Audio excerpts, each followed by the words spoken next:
कांग्रेस ने इस देश को बनाया है,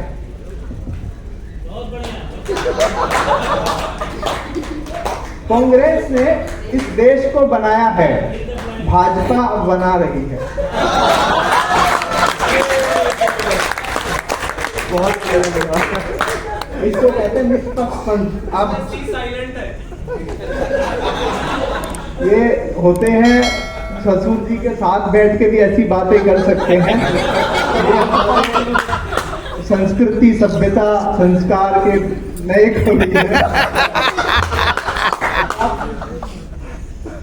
बधाई हो आपको, इतना सारा सामान आपको मिला। जो आपकी बगल में बैठ के सी साइलेंट कर सकता है तो बाहर क्या करता होगा।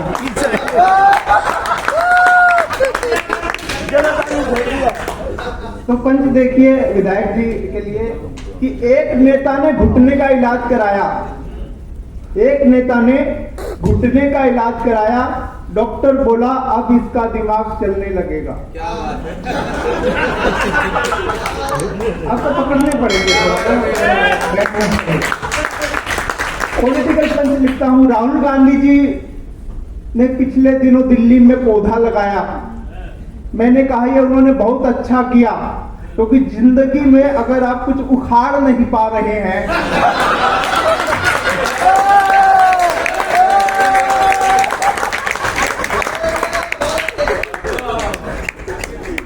ये एक लड़का वॉशिंग मशीन की बात करके गया था। तो मैं पुणे में रहता था, 21 साल में पुणे में रहा, मैं ऋषिकेश शिफ्ट हुआ हूँ लास्ट ईयर।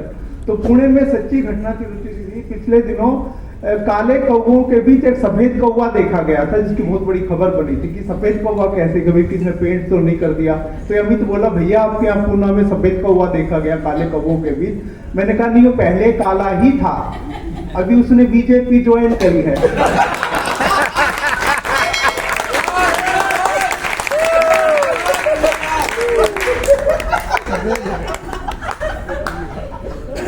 ये तो सपा की बात कर रहे थे। कोई नेता लैपटॉप बांट रहा है, कोई टैबलेट बांट रहा है। हमारे हरियाणा में गांव वाले ने पूछा भाई ये टैबलेट क्या होता है? मैंने कहा गोली दे रहे हैं।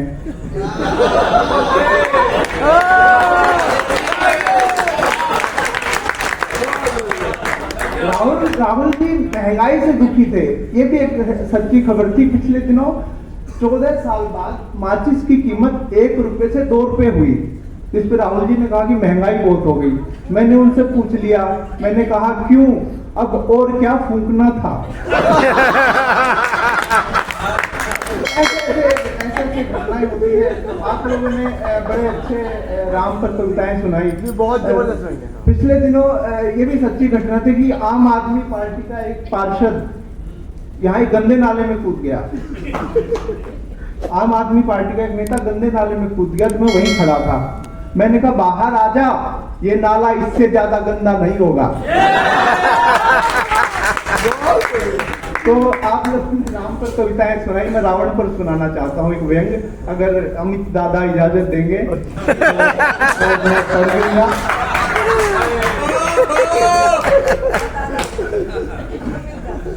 तो इजाजत है तो मैं 3-4 मिनट की कविता है, मैं व्यंग की भरपाई करना चाहता हूँ उस कविता के माध्यम से कि आप दशहरा आता है तो हम शुभकामनाएं देते हैं कि अपने अंदर का रावण मारिए।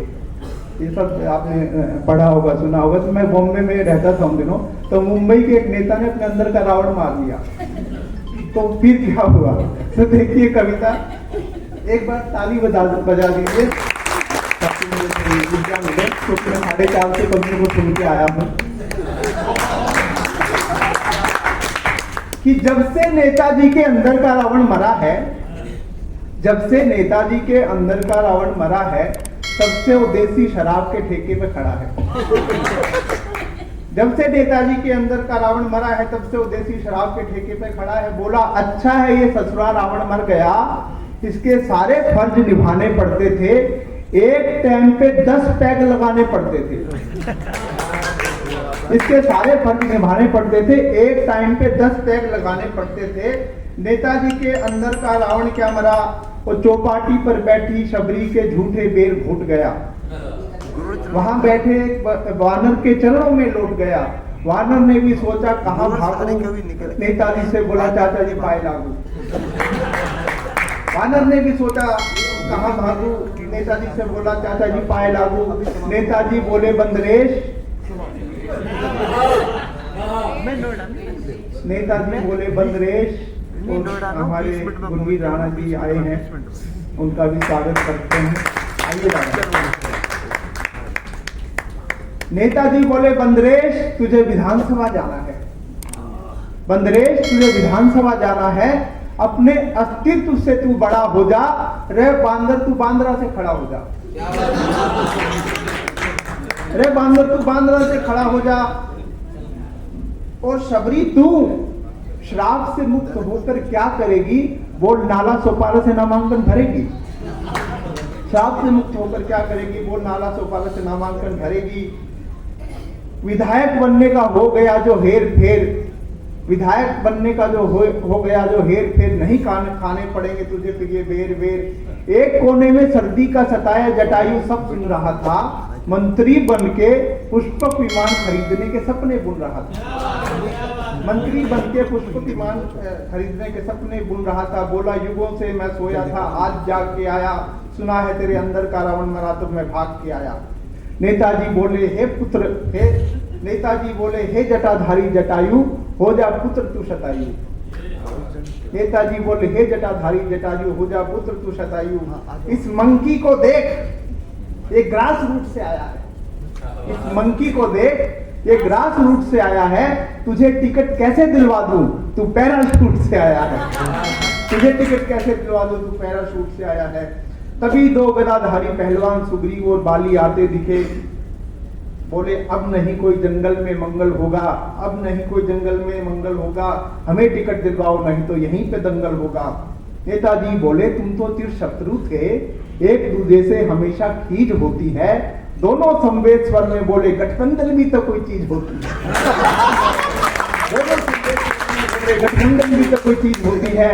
दो पंक्तियां आखिरी में कहना चाहता हूं कि रामराज के सुधी पात्र आजकल राजनीति को शर्मिंदा कर रहे हैं, रामराज के सुधी पात्र आजकल राजनीति को शर्मिंदा कर रहे हैं। सुना है नेताजी अपने अंदर का रावण फिर से जिंदा कर रहे हैं, सुना है नेताजी